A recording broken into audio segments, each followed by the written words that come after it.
मेरे प्रियो, आप सबको जय मसीह की।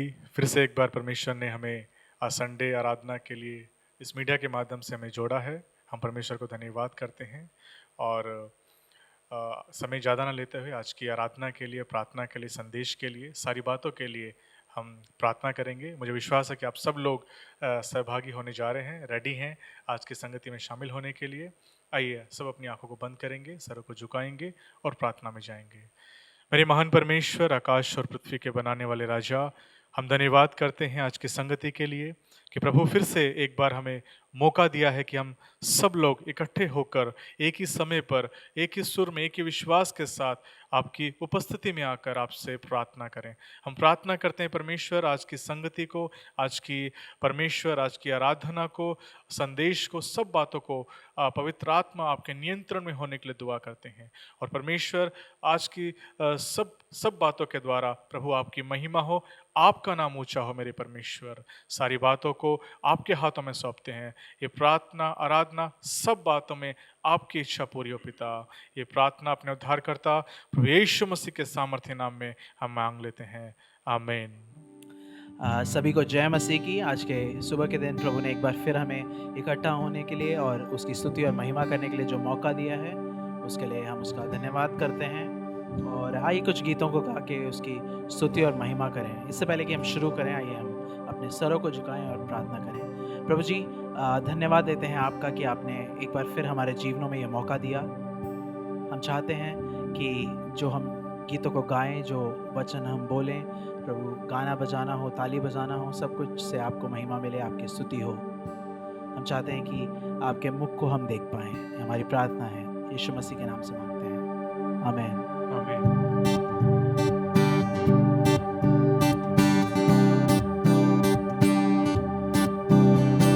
स्तुति गाए, आंखें उठाते हैं हम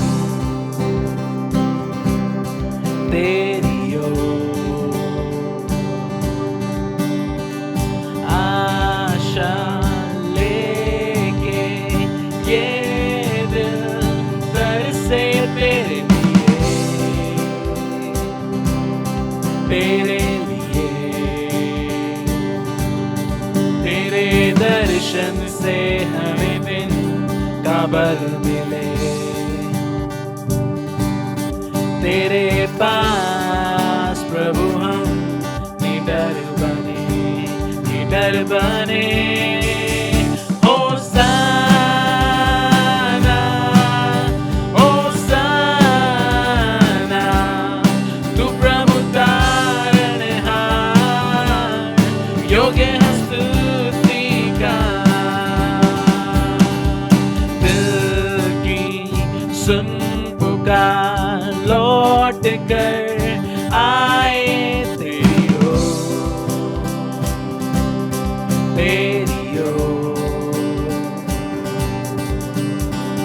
तेरे राज में टूटे नया जीवन पाते हैं। तू करता नया, तेरे दर्शन से नए दिन का बल मिले। तेरे पास प्रभु हम निडर बने। होसाना, होसाना, तू प्रभु तारणहार, योग्य है स्तुति का।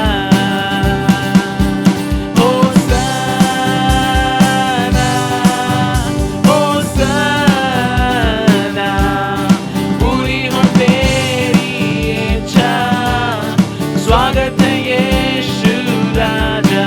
होसाना, होसाना, होसाना,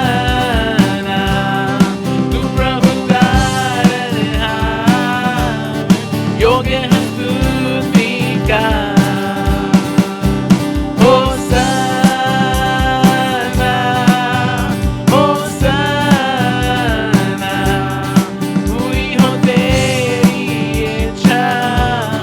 स्वागत है यीशु राजा। तेरे दर्शन से नए दिन का बल मिले, तेरे पास प्रभु हम निडर बने।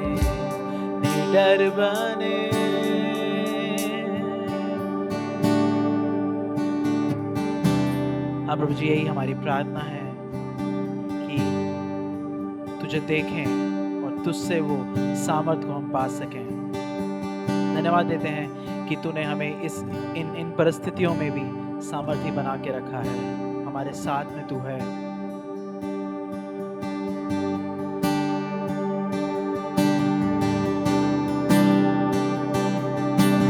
पर्वत पक्षी सागर सारे करते हैं तेरी महिमा। पर्वत पक्षी सागर सारे करते हैं तेरी महिमा।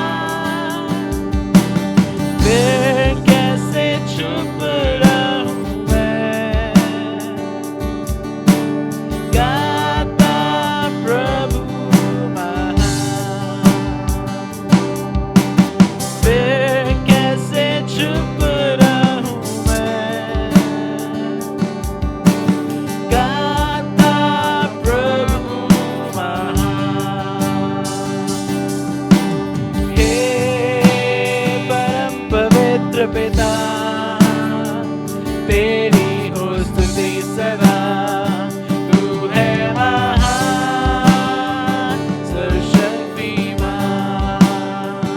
तू है महान सर्वशक्तिमान। एक बार फिर गाएं, हे परम पवित्र पिता। हे परम पवित्र पिता, तेरी हो स्तुति सदा। तू है महान सर्वशक्तिमान, तू है महान सर्वशक्तिमान। इस जीवन में तेरी इच्छा को प्रथम स्थान। इस जीवन में तेरी इच्छा को प्रथम स्थान। करूं पूरे लगन से सेवा, अब सिर्फ यही अरमान। ओ करूं पूरे लगन से सेवा, अब सिर्फ यही अरमान। हे परम पवित्र पिता, तेरी हो स्तुति सदा। तू है महान सर्वशक्तिमान, तू है महान सर्वशक्तिमान, तू है महान सर्वशक्तिमान।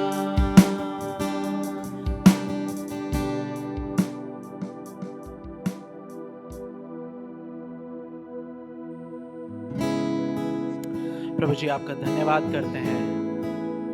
आप में हमें जो कुछ मिलती है, आज़ादी, खुशी, चंगाई, हर चीज़ के लिए आपका धन्यवाद करते हैं, आपकी स्तुति करते हैं, आपकी महिमा करते हैं प्रभु जी।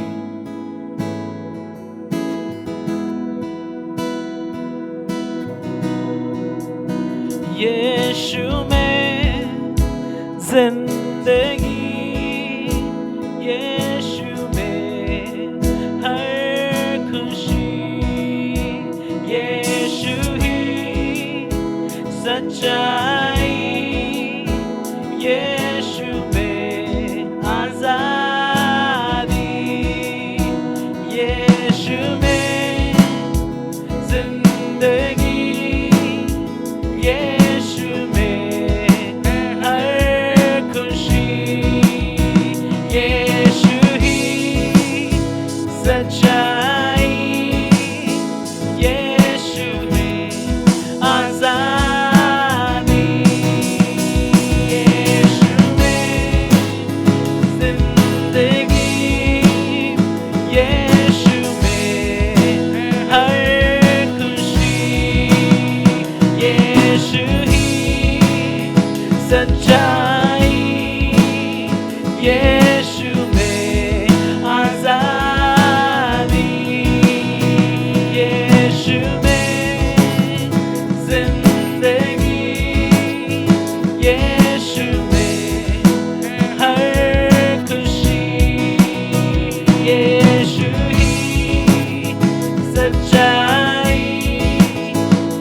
जी आपके सम्मुख आते हैं, आपको स्तुति और महिमा करते हैं, क्योंकि आपके सिवा हमारा कोई नहीं है। सारा आदर, सारी महिमा आप ही को चढ़ाते हैं प्रभु जी, क्योंकि आप इन सबके योग्य हैं। प्रभु परमेश्वर तू है मेरा पिता, स्वर्गदूत करते हर पल आराधना, धन्यवाद करता हूँ हाथों को उठाकर, आराधना के योग्य खुदा, धन्यवाद करता हूँ हाथों को उठाकर, आराधना के योग्य खुदा। तू ही पवित्र है, प्रेम के सागर, प्रभु तेरी हो आराधना, आदर महिमा स्तुति प्रशंसा अर्पण करते हैं तेरी प्रभु। प्रभु यीशु मेरे रक्षक है, तू मेरा स्वर्गदूत करते हर पल आराधना, धन्यवाद करता हूँ हाथों को उठाकर, आराधना के योग्य खुदा, धन्यवाद करता हूँ हाथों को उठाकर, आराधना के योग्य खुदा। तू ही पवित्र है, प्रेम के सागर, प्रभु तेरी हो आराधना, आदर महिमा स्तुति प्रशंसा अर्पण करते हैं तेरी प्रभु। प्रभु पवित्र आत्मा शांति देने वाला, स्वर्गदूत करते हर पल आराधना, धन्यवाद करता हूँ हाथों को उठाकर, आराधना के योग्य खुदा, धन्यवाद करता हूँ हाथों को उठाकर, आराधना के योग्य खुदा। तू ही पवित्र है, प्रेम के सागर, प्रभु तेरी हो आराधना, आदर महिमा स्तुति प्रशंसा अर्पण करते हैं तेरी प्रभु। तू ही पवित्र है, प्रेम के सागर, प्रभु तेरी हो आराधना, आदर महिमा स्तुति प्रशंसा अर्पण करते हैं तेरी प्रभु, अर्पण करते हैं तेरी प्रभु। हाँ प्रभु जी, ये जो भी शब्द हमने गाए हैं, जो स्तुति हमने करी है, वो हम तुझी को अर्पण करते हैं, क्योंकि तू इसी के योग्य है। आगे के समय को आपके हाथों में देते हैं प्रभु जी, जैसा आप चाहते हैं वैसा इस्तेमाल करें। वक्ता को आपके हाथों में देते हैं, आप उनके द्वारा होकर बोलिए जो हमें ज़रूरत का है। आज के लिए जो हमें हमारे दिलों को चाहिए प्रभु जी, वो आप हमें दीजिए। यीशु मसीह के नाम से मांगते हैं, आमीन। सबको प्रभु यीशु मसीह के नाम में नमस्कार और जय मसीह की। एक बार फिर से हम सब यहाँ पर प्रभु यीशु मसीह के नाम में उपस्थित हैं। प्रभु का धन्यवाद हो, प्रभु ने एक और बार फिर से हमें यहाँ पर आने के लिए और प्रभु की उपस्थिति में प्रभु के वचनों को आगे सीखने के लिए प्रभु ने हमें मदद किया। प्रभु के वचन को अच्छे से सीख रहे हैं, सुन रहे हैं और प्रभु का धन्यवाद हो कि हमने उन वचनों को अच्छे से समझा है और प्रभु का वचन हमारे जीवन में काम कर रहा है, बना हुआ है। प्रभु को धन्यवाद दें। एक छोटी सी प्रार्थना करें इस संदेश को शुरू करने से पहले। प्यारे परमेश्वर पिता, हम आपके चरणों में आते हैं प्रभु, और प्रभु आज का जो भी संदेश हम यहाँ पर सुनने वाले हैं प्रभु, आप हम सबसे जो जितने भी लोग हमें इस माध्यम से सुन रहे हैं और देख रहे हैं प्रभु, उनके जीवन में आप काम करें। धन्यवाद करते हैं इस प्रार्थना के लिए, आपने सुन लिया। यीशु मसीह के नाम से मानते हैं, आमीन।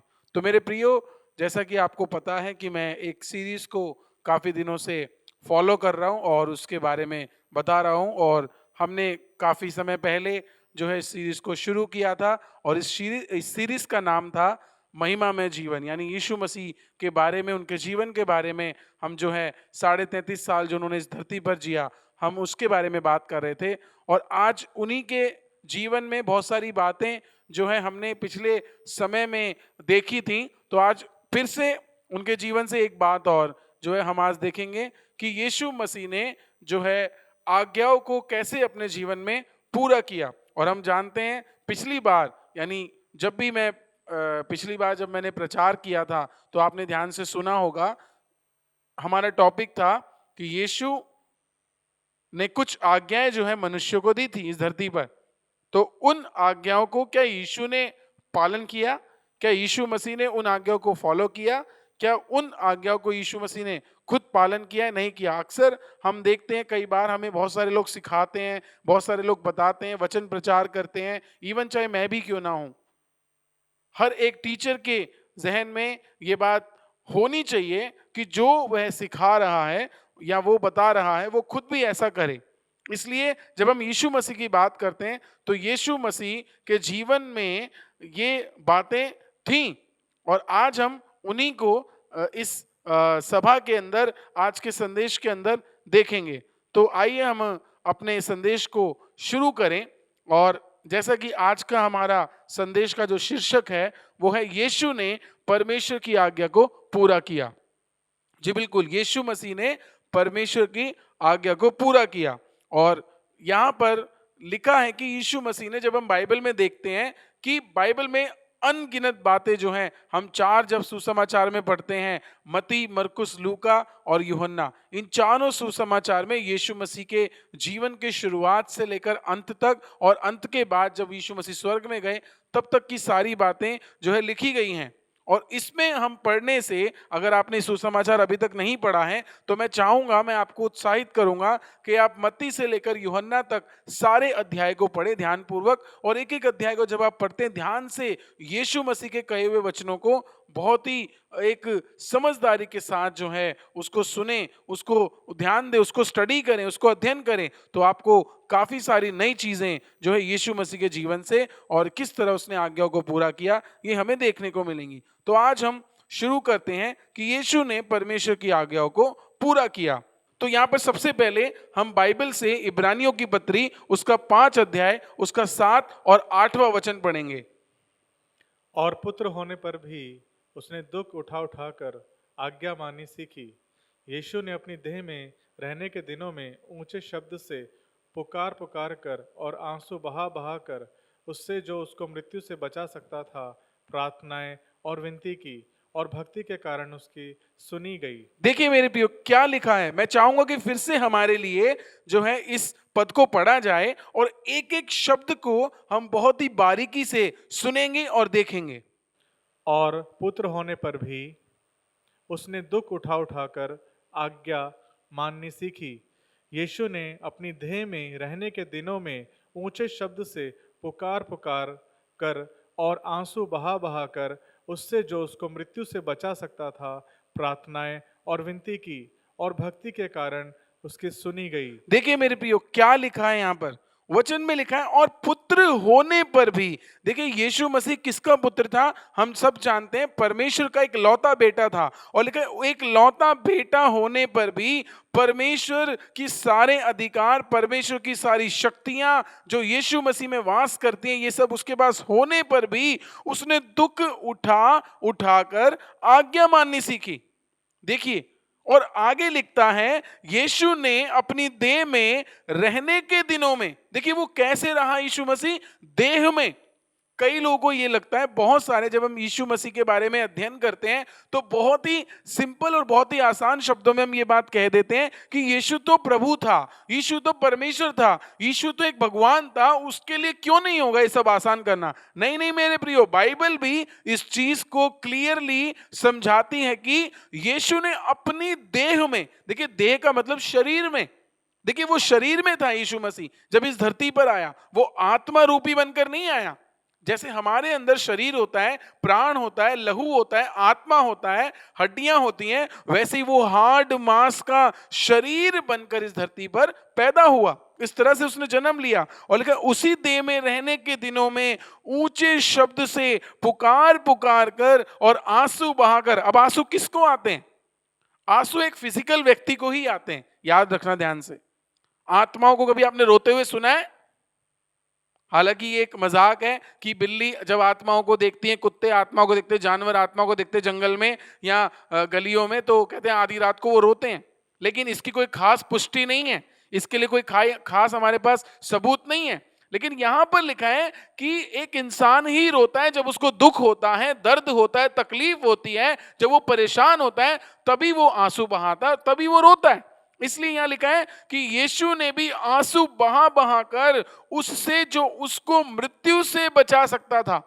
देखिए यीशु मसीह जब इस धरती पर आए, उनको जब पता चल रहा था कि मुझे पिता परमेश्वर की आज्ञा को पूरा करना है, और पिता परमेश्वर की आज्ञा में एक काम और भी था जो यीशु मसीह के जीवन में ऐड है, यानी उसकी मृत्यु। और यीशु मसीह पहले से ही जानता था कि मुझे संसार में आकर एक अच्छा जीवन जीना होगा, एक अच्छी जिंदगी बितानी होगी, ताकि मैं परमेश्वर को खुश करूं और मनुष्यों के सामने एक आदर्श बनूं। और उसके साथ मुझे मृत्यु से भी होकर गुजरना पड़ेगा। देखिए मेरे प्रियो, कितनी एक अलग बात है ये कि परमेश्वर को, कि प्रभु को खुद इस धरती पर आकर अपने प्राण देने पड़ रहे हैं मुझे और आपको बचाने के लिए। और लिखा है प्रार्थना और भक्ति के कारण उसकी सुनी भी गई। देखिए कैसे यीशु मसीह की प्रार्थना को सुना परमेश्वर ने। ऐसे ही नहीं सुन लिया, ऐसे नहीं अरे मेरा पुत्र मांग रहा, चलो दे दो यार इसको। आजकल के मैंने माता पिता को कई बार देखा है, कोई भी बच्चा बस छोटी सी चीज एक बार मांगे, मम्मी मुझे वो चाहिए, पापा मुझे वो बात पसंद आ रही है, मम्मी पापा मुझे वो चीज अच्छी लग रही है, मुझे वैसा चाहिए, जैसे मेरे दोस्त ने खरीदा है वैसा ही मुझे पेन चाहिए, वैसे ही मुझे साइकिल चाहिए, वैसे ही मुझे कपड़े चाहिए जो उस हीरो ने उस मूवी में पहने हुए थे, मुझे वैसे ही शूज चाहिए जिनमें लाइट चलती है। बहुत सारी चीजें हैं, बहुत सारी ऐसी बातें हैं जो आज हम देखते हैं, और माँ बाप भी उनकी बातों में आकर उनको बहुत ही जल्दी प्रोवाइड कर दे देते हैं आसानी से। अरे मेरा बच्चा है, मैं कमा किसके लिए रहा हूं, मैं कर किसके लिए रहा हूं, ये सब तो तेरा ही है। लेकिन बाइबल बताती है कि बहुत प्रार्थना, बहुत ही विनती और बहुत ही दुख और बहुत ही परेशानी को झेल कर यीशु मसीह जब प्रार्थना करता था, उनको सहता था, अपने मानसिक जीवन में उसका अनुभव करता था, तब परमेश्वर उसकी भक्ति और उसकी सच्चाई के कारण उस प्रार्थना का उत्तर उसे दिया करता था। आज मेरे प्रियो, इसमें एक बात हम और भी सीख सकते हैं कि हमें अपने बच्चों को किस तरह से बचपन से ट्रेन करना चाहिए, किस तरह से अपने बच्चों को हमें सिखाना चाहिए। मैं खुद अभी पिता बना हूं, सिर्फ 6 महीने अभी हुए हैं मुझे पिता बने हुए, और मेरा बेटा भी बड़ा हो रहा है, और मुझे भी इस बात को बहुत ही गहराई से सीखने की आवश्यकता है, और मैं इसको ग्रहण कर रहा हूं पूरी तरह से कि जिस तरह यीशु ने अपने पिता की एक एक बात को मानने के लिए संघर्ष किया, दुख उठाया, परेशानी उठाई, और फिर भी उस पिता की इच्छा के ऊपर वो खरा उतरा, लेकिन हम जो अपने माता पिताओं के साथ रहते हैं, हम ज्यादातर अपने माता पिताओं को जो है तकलीफ पहुंचाते हैं, दुख पहुंचाते हैं। हम उनकी सारी आज्ञाओं को जो है मानते नहीं हैं। कुछ जो हमें अच्छा लगता है वो मान लेते हैं, जो हमें अच्छा नहीं लगता, ये हमारे खिलाफ है या हमें समझ नहीं आया, उनको हम छोड़ देते हैं। लेकिन जब हम यीशु मसीह के बारे में पढ़ेंगे तो यीशु मसीह माता पिताओं के लिए भी एक आदर्श है और बच्चों के लिए भी, जवानों के लिए भी एक आदर्श है। इसलिए लिखा उसने कैसे परमेश्वर की आज्ञा को पूरा किया। मैं फिर से चाहूंगा कि उस वचन को पढ़ें, क्योंकि जितनी बार इस वचन को हम पढ़ेंगे उतना ही हमें और समझ में आएगा गहराई से। और पुत्र होने पर भी उसने दुख उठा उठा कर आज्ञा मानी सीखी। यीशु ने अपनी देह में रहने के दिनों में ऊंचे शब्द से पुकार पुकार कर और आंसू बहा बहा कर उससे जो उसको मृत्यु से बचा सकता था प्रार्थनाएं और विनती की, और भक्ति के कारण उसकी सुनी गई। देखिए मेरे प्रियो, फिर से मैं बताऊंगा आपको, उसकी भक्ति के कारण उसकी सुनी गई। क्या आज मैं और आप अपने आप को परमेश्वर के भक्त बोलते हैं? हम यीशु मसीह के भक्त बोलते हैं, हम यीशु मसीह के अपने आप को चेले बोलते हैं। क्या हमारी प्रार्थनाएं, क्या हमारा जो हम भक्त कहते हैं, हमारी भक्ति ऐसी है कि उसको खुश कर दें हम, या वो हमसे खुश हो जाएं? आइए एक और वचन इस संदर्भ में हम देखेंगे। मत्ती की किताब, मत्ती रचित सुसमाचार, उसका 3 अध्याय, उसका 15वां पद। यीशु ने उसको यह उत्तर दिया, अब तो ऐसा ही होने दे, क्योंकि हमें इसी रीति से सब धार्मिकता को पूरा करना उचित है। तब उसने उसकी बात मान ली। हम सब जानते हैं ये बात कौन किससे कह रहा है। ये यीशु मसीह जब बपतिस्मा लेने के लिए, अपनी सेवा शुरू करने के, अपने जीवन काल को शुरू करने के लिए, जब वो एक जवान पूरे एक अवस्था में था, तब यीशु मसीह ने अपनी सेवकाई को लोगों के बीच में जा जाकर प्रभु के संदेश को, अपने जीवन को लोगों के सामने जो है प्रदर्शित करना शुरू किया। ये तब की बात है। और वो यूहन्ना से मिला जो उस समय मन फिराव का बपतिस्मा देता था। और जब वो बपतिस्मा लेने के लिए यूहन्ना के पास गया, तो हम जानते हैं बाइबल में जब आप आगे और पीछे से जब आप पढ़ेंगे 3 अध्याय को, तो उसमें पूरा वहां पर लिखा हुआ है कि यूहन्ना ने बोला, हे प्रभु, मुझे तो तुझसे बपतिस्मा लेने की आवश्यकता है और मैं इस योग्य नहीं कि तुझे बपतिस्मा दूं। परंतु यीशु मसीह ने बहुत ही दीनता और नम्रता से, देखिए, एक परमेश्वर का पुत्र, परमेश्वर, प्रभु, भगवान, एक ईश्वर, ये बात एक मनुष्य से कह रहा है, नहीं, अभी तो ऐसा ही करना है, क्योंकि हमें सारी धार्मिकताओं को उचित तरीके से पूरा करना जरूरी है। देखिए, यीशु मसीह ने किसी भी कार्य को जो परमेश्वर की आज्ञा के अंदर वास करता है, प्रभु की आज्ञा में था, उसको उचित तरीके से पूरा किया। हमें बहुत सारे काम बहुत सारे लोग देते हैं और हम उन कामों को बस निपटाना चाहते हैं। भाई, मुझे निपटाना है काम, बॉस को पसंद आए या ना आए, मम्मी पापा को अच्छा लगे या ना लगे।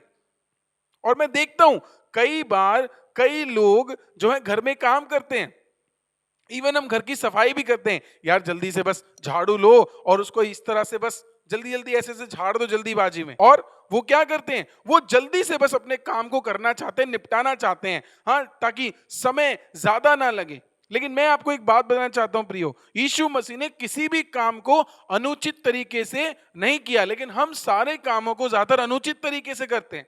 जिस काम में जितना समय लगता है और जितने समय में वो अच्छे से हो सकता है, उसको कम समय में निपटाकर हम यही जताते हैं, जिसने हमें काम दिया है हमने उसकी कदर नहीं की, हमने उसकी बात सही से सुनी नहीं, हमने उसकी बात पर जो है सही से खरे नहीं उतर पाए। लेकिन जब हम यीशु की बात करते हैं तो लिखा, यीशु ने साफ कहा, हमें अभी तो ऐसे ही करना है, क्योंकि ये परमेश्वर की धार्मिकता है, ये धार्मिकता है और इसको पूरा करना जरूरी है उचित तरीके से। तब उसने उसकी बात मान ली और लिखा है वहां पर, उसने अपने से एक छोटे व्यक्ति से, यूहन्ना जो है, उससे जो है बपतिस्मा लिया, वो उसके अधीनता में गया और यूहन्ना ने उसको बपतिस्मा दिया। और हम सब जानते हैं बपतिस्मा का मतलब क्या है। बपतिस्मा यानी परमेश्वर के अंदर पूरी तरह डूब जाना, यीशु मसीह को पहन लेना।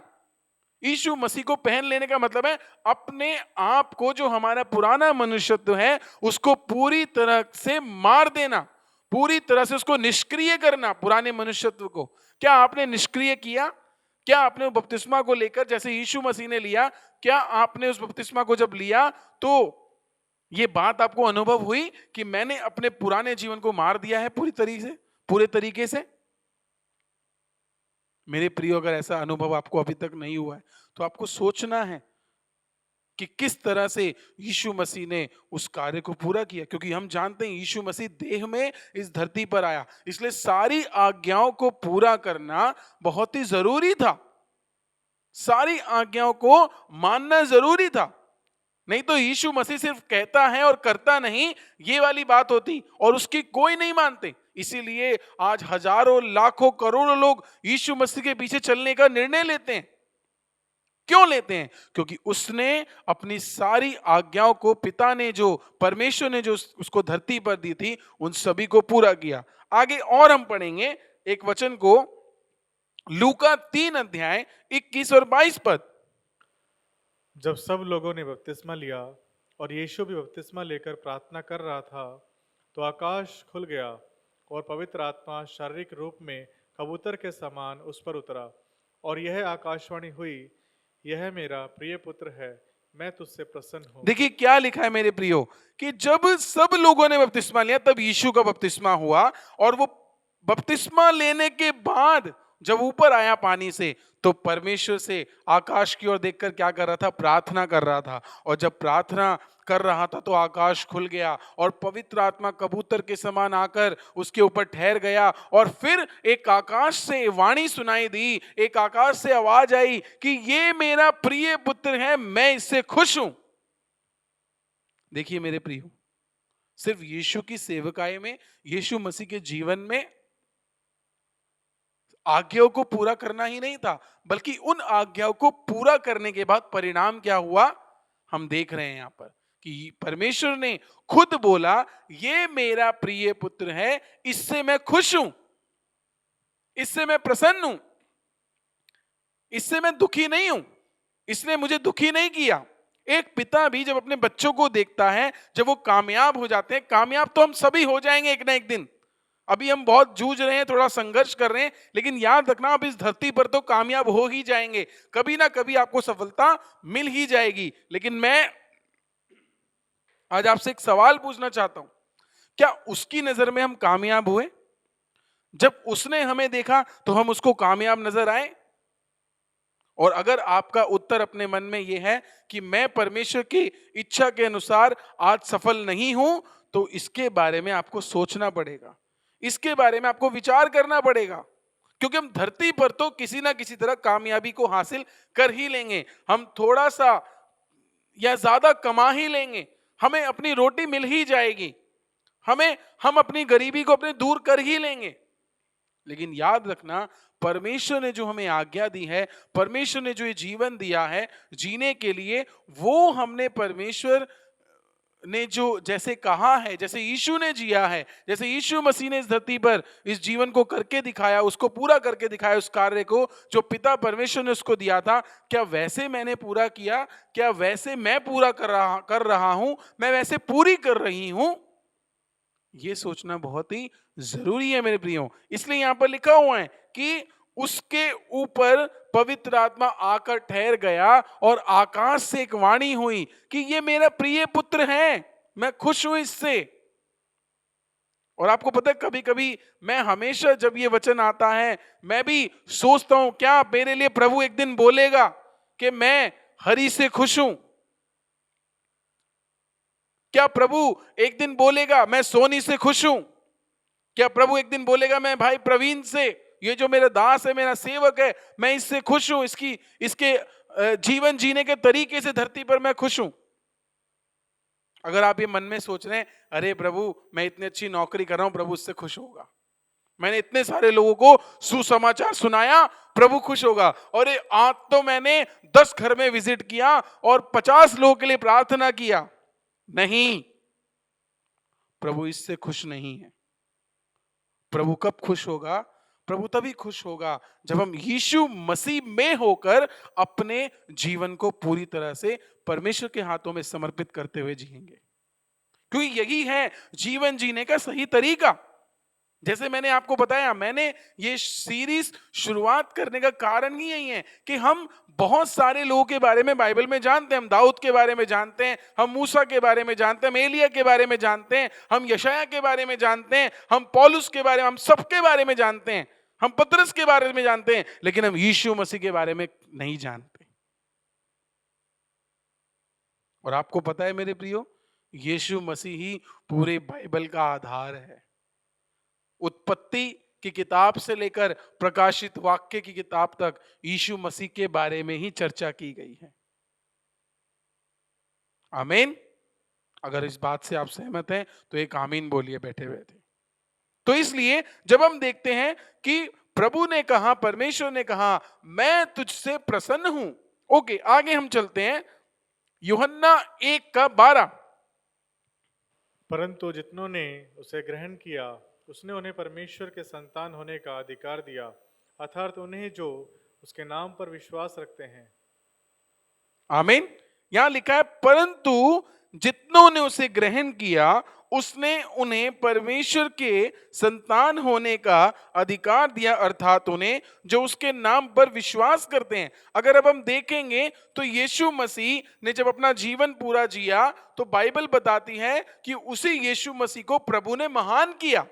और जो हमने बाइबल में अभी पढ़ा था, इब्रानियों की किताब में सबसे पहला जो हमने वचन पढ़ा था कि उसने देह में दुख उठाकर, आंसू बहाकर, अपने जीवन को पूरा का पूरा कुर्बान करके, मृत्यु में जाके, मृत्यु से बाहर आकर, आधा नहीं मरा, वो आधा अधूरा नहीं मरा, पूरा मरने के बाद, कब्र में जाने के बाद, जब सब कुछ खत्म हो जाता है, वहां से यीशु मसीह वापस आया। क्या आप इमेजिन करते हो कि अगर परमेश्वर आपको भी यीशु मसीह की तरह ही कब्र में ले जाकर अपनी इच्छा को पूरा करने के लिए बोले तो आज आप हाँ कहेंगे? बहुत मुश्किल सवाल है, मैं जानता हूं, लेकिन मेरे प्रियो, यही है यीशु मसीह की तरह जीवन जीना, कि यीशु मसीह ने एक बार भी परमेश्वर पिता को मना नहीं किया, ना नहीं किया। उसने ये नहीं कहा, परमेश्वर पिता आपने कहा धरती पे चले जाओ, मैं चला गया, आपने कहा ऐसे करो, मैंने वैसे किया, आपने बोला बपतिस्मा लो, बपतिस्मा ले लिया, आपने बोला सुसमाचार प्रचार करो, प्रचार कर दिया, आपने बोला चंगा करो, मैंने लोगों को चंगा कर दिया, आपने बोला उपदेश दो, मैंने उपदेश दे दिया, आपने बोला अच्छी शिक्षाओं को दो, जो लोग गलत शिक्षा दे रहे हैं उनको थोड़ा सा समझाओ, मैंने वो भी किया। लेकिन परमेश्वर पिता, ये मृत्यु वाला काम बड़ा खतरनाक है, ये थोड़ी सी मेरी बस की बात नहीं है। ऐसे नहीं कहा मेरे प्रियो यीशु मसीह ने। बाइबल में लिखा है, उसने कथित तौर पर अपने आप मृत्यु को गले लगाया। वो खुद जो है, बाइबल में एक जगह पर लिखा हुआ है, मैं उसमें पढ़ना नहीं चाहता क्योंकि समय नहीं है, लिखा है वो भेड़ जिस तरह से वध होने के लिए जाती है, यानी अपना गला जब एक भेड़ को मारते हैं, काटते हैं लोग, उस तरह से यीशु मसीह ने मेमने की तरह अपना जो है लहू बहा दिया, प्राण दे दिया। एक भेड़ के बच्चे को जब ऐसे कोई जो है मारता है, उस तरह से यीशु मसीह ने अपने आप को संसार के लिए दे दिया। इसलिए हम सब वो वचन जानते हैं कि परमेश्वर पिता ने इतना प्यार किया, अपना इकलौता पुत्र दे दिया, ताकि जो कोई उस पर विश्वास करे वो नाश ना हो परंतु हमेशा के लिए अनंत जीवन पाए। ये अनंत जीवन सब हम पाना चाहते हैं। हमें खुशी है इस बात की कि यीशु पर विश्वास किया, हमने उसको ग्रहण कर लिया, और अभी हमने वचन भी पढ़ा है कि हमें परमेश्वर ने अपना पुत्र और पुत्री होने का अधिकार दे दिया। लेकिन पुत्र और पुत्री का अधिकार लेना सब लोग चाहते हैं, लेकिन पुत्र पुत्री की तरह जो आज्ञा मानने का सिलसिला है वो नहीं करना चाहते हम। याद रखना, कई लोग यीशु मसीह में ऐसे ही जीते हैं, कई लोग यीशु मसीह में ऐसे ही चलते हैं। वो यीशु को ग्रहण कर लेते हैं, वो बाइबल पढ़ने लग जाते हैं, वो चर्च जाने लग जाते हैं, वो संगति में बन जाते हैं, लेकिन जो परमेश्वर उनको जिस तरह से चलाना चाहता है उस तरह से चलने के लिए वो लोग अभी भी तैयार नहीं है। तो क्या आप ये विश्वास करते हैं कि परमेश्वर आपके विषय में एक दिन ये कहेगा कि ये मेरा प्रिय पुत्र है, ये मेरी प्रिय पुत्री है, इससे मैं खुश हूं?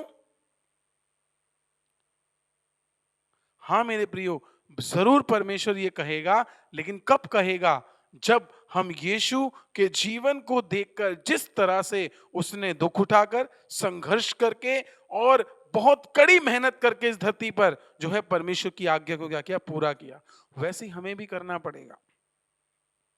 इसीलिए भजन संहिता में लिखा है, चाहे मैं घोर अंधकार से भरी हुई तराई में होकर भी चलूं तो भी मैं हानि से नहीं डरूंगा, क्योंकि मुझे मालूम है मेरा छुड़ाने वाला मेरे साथ है, वो मेरे नजदीक है।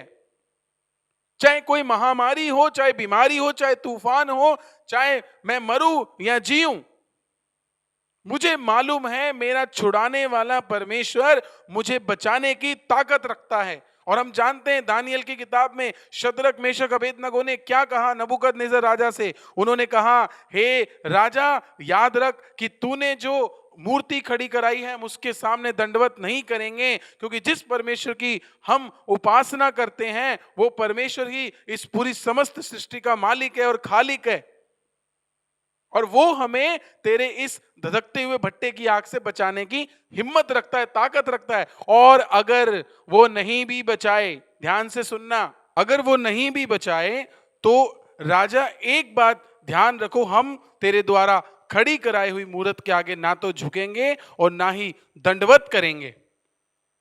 देखिए, याद रखिए कि वहां पर उन तीनों के विश्वास को और परमेश्वर के प्रति उस आज्ञा को मानने के द्वारा यीशु मसीह खुद उनके बीच में उतर कर आ गए।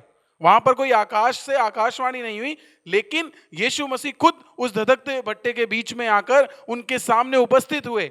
और उपस्थिति में हम देखते हैं वो चारों लोग, पहले तीन थे अब चार हो गए, यानी चौथा परमेश्वर उनके बीच में, यीशु मसीह उनके बीच में आ गया और उस भट्टे में वो टहल रहे हैं। और आपको मालूम है उसके बाद उस राजा ने भी, नबूकदनेस्सर राजा ने भी दंडवत किया और विश्वास किया कि सच में यीशु मसीह ही एकमात्र परमेश्वर है, ये परमेश्वर ही पूरी सृष्टि को बनाने वाला है। इसलिए मेरे प्रियो, हम जब प्रभु के वचन के अनुसार, उसकी आज्ञा के अनुसार इस धरती पर जीते हैं, और जैसे यीशु मसीह ने जीवन को इस धरती पर जिया उस तरह से हम आगे बढ़ते हैं, अपने जीवन को चलाते हैं, तो याद रखना हमारे परिवार में उसकी आशीष देखने को मिलेगी, हमारे बच्चों के जीवन में उसकी आशीष को देखने को हमें मिलेगा, हमारे समाज में, हमारे पड़ोसियों के जीवन में वो आशीष हमें देखने को मिलेगा। हमारे राजा, हम जिस देश में, जिस राज्य में और जिस सरकार के अंडर में हम रहते हैं, उस सरकार को भी हमारे द्वारा आशीष मिलेगी। याद रखना मेरे प्रियो। इसलिए इस बात को बहुत ही हमें सोचना जरूरी है, इस बात को हमें बहुत ही ध्यान देना है, हमें इस बात को बहुत ही समझना है कि यीशु मसीह ने किस प्रकार इस धरती पर ये सब बातों को पूरा किया। और हम सुन चुके हैं आज के इस संदेश में, इसलिए मैं आशा करता हूं आज के संदेश के द्वारा आज आपने आशीष पाई है। मेरे प्रियो, मैं फिर से आपको उत्साहित करना चाहता हूं कि यीशु मसीह ने जिस तरह से इस धरती पर आकर जीवन को जिया, उस तरह से मेरे प्रियो हम रोज प्रार्थना करें परमेश्वर से। वो दुख उठा उठा कर प्रार्थना करता था, वो मांगता था, वो आंसू बहाता था, हम भी आंसू बहाएं, प्रभु के सामने रोएं, गिड़गिड़ाएं, प्रभु मुझे ऐसा बना दे कि जो तू कहता है मैं वही करूं, तू हाँ कहे तो हाँ, तू ना कहे तो ना, मैं तुझे खुश करूंगा, चाहे लोग मेरे खिलाफ हो जाएं, चाहे मेरे परिवार वाले मेरे खिलाफ हो जाएं, चाहे मेरे माता पिता मेरे खिलाफ हो जाएं, चाहे मुझे इस देश से निकाल दिया जाए, चाहे मुझे घर से निकाल दिया जाए प्रभु, लेकिन मैं बस आपके लिए ही जीऊंगा और आपके लिए ही मरूंगा, आपके लिए ही जीऊंगी, आपके लिए ही मरूंगी। ऐसा विश्वास, ऐसा डेडिकेशन, ऐसा एक कमिटमेंट प्रभु हमसे चाहता है। आमीन। आइए अपने सरों को झुकाएं और अपनी आंखों को बंद करें। मैं आप लोगों को 1 मिनट दूंगा कि जितनी भी सारी बातें हमने इस संदेश में सुनी हैं, जितने भी हमने वचनों को देखा है, उन वचनों को फिर से 1 मिनट के लिए आप याद करें। जितनी भी बातें आपको याद आती हैं आज के संदेश में, उन सभी बातों को याद करते प्रभु से, पवित्र आत्मा से उसको कहें कि प्रभु मेरे जीवन में वैसे ही कर। वो आशीषें जो यीशु मसीह के अंदर मुझे मिली है, यीशु मसीह मेरा भाई है, यीशु मसीह के साथ मैं उस आशीष का भागी हूं जो आपने यीशु मसीह को दी मेरे पिता परमेश्वर पिता।